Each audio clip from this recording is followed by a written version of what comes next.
Let's get down to business. 680's Richard Southern joins us now. And Richard, U.S. President Donald Trump is talking about how great tariffs are and says we could see more of them. I bet there are a lot of people on both sides of the border who strongly disagree. Yeah, absolutely. It was all stemmed from a tweet from the U.S. president this morning, Cynthia, and this is it. It reads, tariffs are the greatest. Either a country which has treated the United States unfairly on trade negotiates a fair deal, or it gets hit with tariffs. It's as simple as that, Trump says, and everybody's talking. Remember, we are the piggy bank that's being robbed. All will be great, says the president in a tweet, and a separate tweet threatened yet more tariffs. And it turns out that these tariffs are starting to actually hurt American businesses.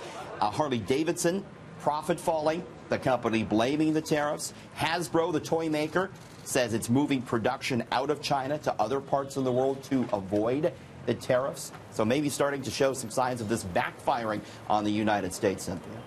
Well, maybe there will be an outcry and perhaps he will reconsider. Now, the president's daughter, Ivanka, is getting out of the fashion business. This is interesting.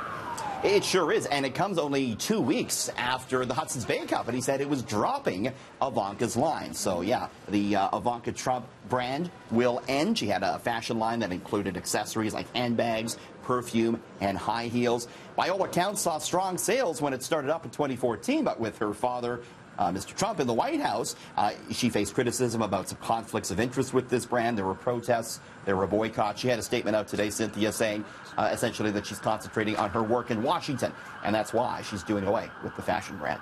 Interesting. Okay, so it's a big feather in Toronto's hat. This is great. Our city is creating more tech jobs than anywhere else in North America. What's behind that? Yeah, I was quite surprised by it. So a new report found Toronto actually created more technology jobs last year than the San Francisco Bay Area, Seattle, and Washington, D.C. combined. 28,000 of them. How are we doing it? I asked Mayor Tory.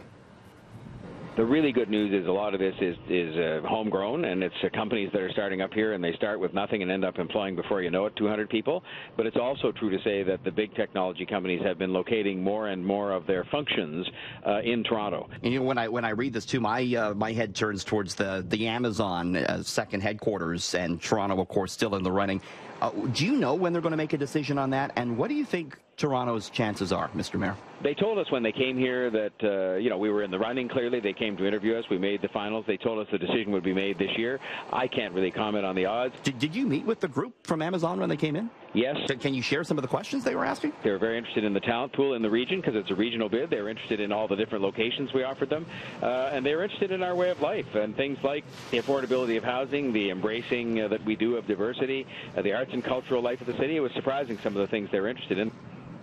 So, Cynthia, we have a lot of tech jobs as it is, but if that Amazon headquarters comes, boy, that's the big fish when it comes to tech jobs here in Toronto. Wouldn't that be huge? Yeah. Now, Richard, there's more discontent at Tim Hortons. Almost half of the chain's U.S. outlets are suing the company. This is massive. Yeah, it sure is. They have a franchise association down there, which, as you say, encompasses about 50% of all the store owners. They're suing the parent company, Restaurant Brands International. We saw some similar lawsuits, I believe, north of the border last year. This is in relation to alleged price gouging. What the store owners are saying is that they're being forced to buy products to sell in the store at prices well above market value.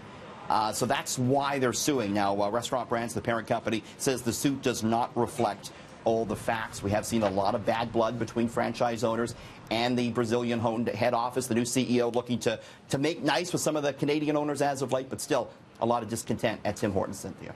Sad to see that. It is, has long been such a beloved Canadian company. Yeah. In huge news from WestJet, the airline is planning to roll out full-fledged business class on all of its planes. Yeah, this is what it looks like. This is going to be on all its 737s.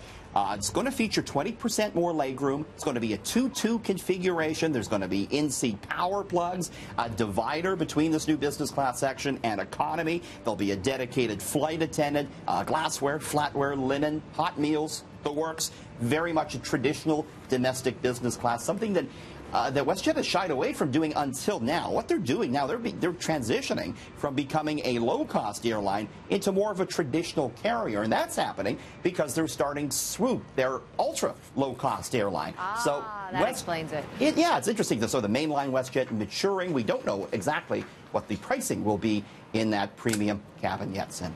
And maybe becoming your own airplane is more your speed, Richard. A real jetpack is going on sale. What do you think? Do you want it? I'm going to buy you one of these. This could be you, Cynthia, jetting off to Queens Park maybe next time. There you go. If you got $440,000, that is. Look at that. How about that? This actually going on sale. It's a 1,000 horsepower jetpack. It's designed by English inventor Richard Browning, made by Gravity Industries. Selfridges, the posh department store in London, England, actually selling these, again, for $440,000. Consists of 5 small kerosene-fueled turbine engines, 2 worn on each arm, 1 on the back. Can go up to 12,000 feet if you're brave enough, Cynthia. I think I'll just walk to Queen's Park, Richard. Me too. A little bit safer, I think. I think so. All right. Thank you very much. Always great to see you. Thanks.